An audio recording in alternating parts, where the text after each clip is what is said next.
Okay, so the NBA GM survey dropped yesterday. Who will win the 2022 NBA Finals? It's the Nets in a landslide. This assumes Kyrie Irving is playing every game, right? We'll see with that situation. He still has some time before the regular season begins. We'll see if the Nets actually have him like that this year. Do I think it's crazy to have the Nets in this big of a lead? Not really. I mean, it's no disrespect to the Bucks. It's just as simple as the Nets' big three is better than their big three. The Bucks are way better defensively, but I mean the Nets have two definite top 10 guys, and Kyrie is like borderline top 10. And as for the Lakers, I mean, there's injury concerns. There's a chance that Durant has caught up to or surpassed LeBron. I don't think that is a definite answer either way, but it's still like a question. I think Westbrook in a series, if the Lakers meet the Nets, which, assuming that no injuries or whatever happens, I do think the finals will be Nets-Lakers, but, Westbrook in that type of series, you fear that he's going to miss a crap ton of shots and take a bunch of bad jump shots. And also, I just think the Nets role players are better than the Lakers guys. I mean, a lot of the Lakers guys, I think there's a lot of questions with them, like Malik Monk, I keep saying this, he's spent more of his career being a bad shooter than a good one. Kendrick Nunn, Heat fans liked him one day, didn't like him the next day. Trevor Ariza, Wayne Ellington, Carmelo Anthony, do these guys have anything left in the tank? I don't know. I think Dwight at center's cool. There's also Taylor Horton-Tucker, he's not a shooter, they're going to need some shooting. With the Nets, I mean, yeah, Joe Harris sucked in the Bucks series, but the guy's still a 40+% three-point shooter. There's fear of Blake getting hurt, to be fair. But also, Bruce Brown's really solid defensively. Claxton's getting better. If you told me that no one's going to get hurt, I think the Nets are better than everybody else. What else is happening? A lot of people picking Miami for the third seed in the East. I think the fear with Miami is that if they just hold up. Lowry, he's not exactly young at this point. Jimmy plays a very physical style of play with drawing a lot of contact, and he's held up well enough, but Philly at number 3, number 4. Yeah, I don't know what to do with Philly. I think I would default to putting Philly at the 4th seed, just because, if they don't have Ben Simmons and they don't have a replacement for Ben Simmons, and that's going to be pretty rough in the regular season, especially because there's always the fear of Embiid missing 15 games with a knee thing or something, The West rankings having the Lakers as the 1 seed. Yeah, I mean, I guess the question is if the Lakers just care about getting the 1 seed like that. Are they going to manage LeBron's minutes at all, or what? I mean, if they don't, then sure. But I think it's a decent chance that, the Jazz get the 1 seed again, just because I feel like the Jazz are just equipped to rack up regular season wins. And they're basically the same team as last year. The other thing here is the Clippers at number 6. I'm just not in the camp of the Clippers being that awesome without Kawhi. I mean, they've got guys, no doubt, and PG will take more shots and all that, but, I mean, do we expect Reggie Jackson to keep it up in what he did in the playoffs over a whole season? I don't know, man. I think the Clippers are going to be in the play-in or out of the playoffs. I would put Dallas above them. I'd put the Blazers above them. Who will win the MVP? KD 37%, Luka 33%, Giannis at 13%. Yeah, the MVP is pretty frustrating at this point because so much of it is politics. I mean, every time I talk about this award, I always mention the same thing. You go back since Michael Jordan retired. The MVP has either been a first-timer, a back-to-back, or LeBron. And so based on that, KD will not get it. But maybe because it's been a while now since his MVP. But even then, the Nets are stacked, and it's been established through KD's Warriors that if you've got 2 top 10 guys on the same team, neither one of them is going to win MVP. I think that's dumb, but it's just the way the voters have been, So then it's all right, do you give it to Luka? Well, I don't know if Dallas is going to be good enough. Are they going to give Giannis a 3rd MVP? I mean, I think he could be deserving, but again, that's just the way the award works. It's just weird.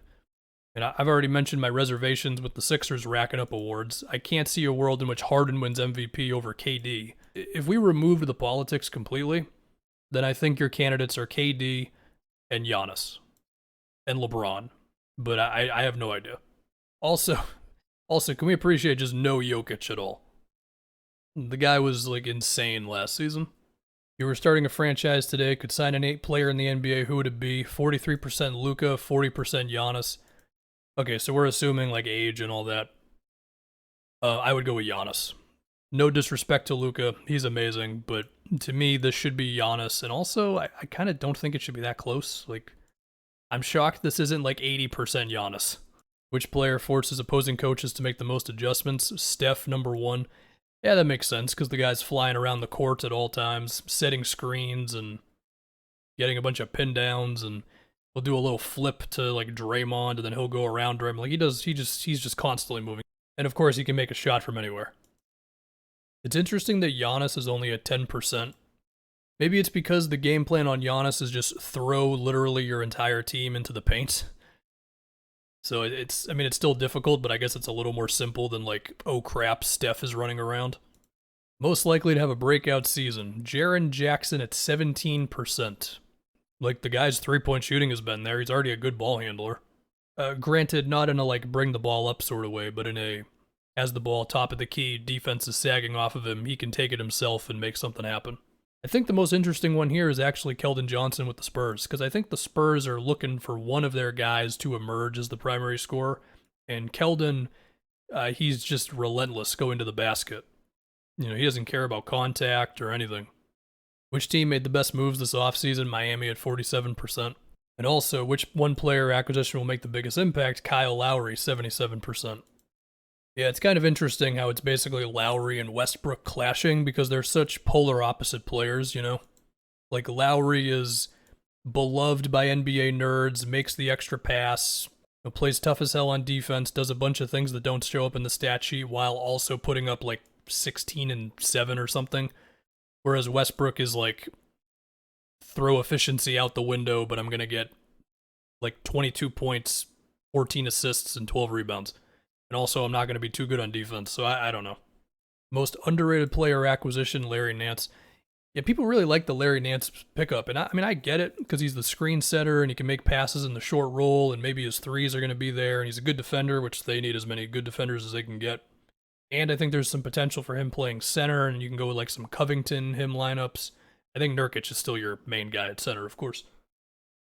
Rookie of the year, they're going Jalen Green over Cade. I kind of feel like Cade's going to win Rookie of the Year just because I think the Pistons are going to give him the keys to everything right away. Whereas Jalen Green, you know, you got Christian Wood who's going to take shots, Eric Gordon if he's going to play. Kevin Porter Jr. just had 25 the other game. And, you know, I think Houston should be excited about most of those guys besides Gordon pretty much.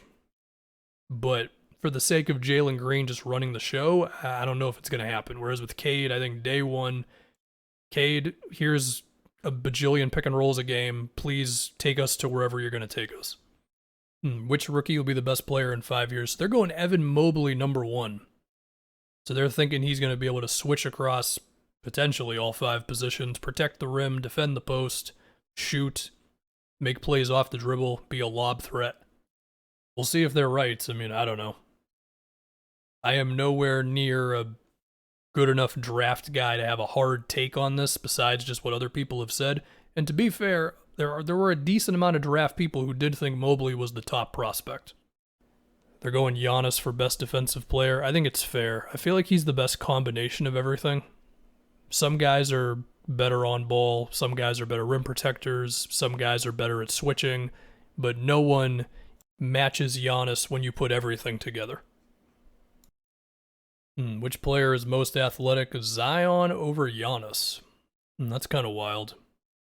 I don't agree with that. I think Giannis is the most athletic player in the league because there's more to athleticism than just dunking or whatever. Like, Giannis's lateral quickness is way better than Zion's.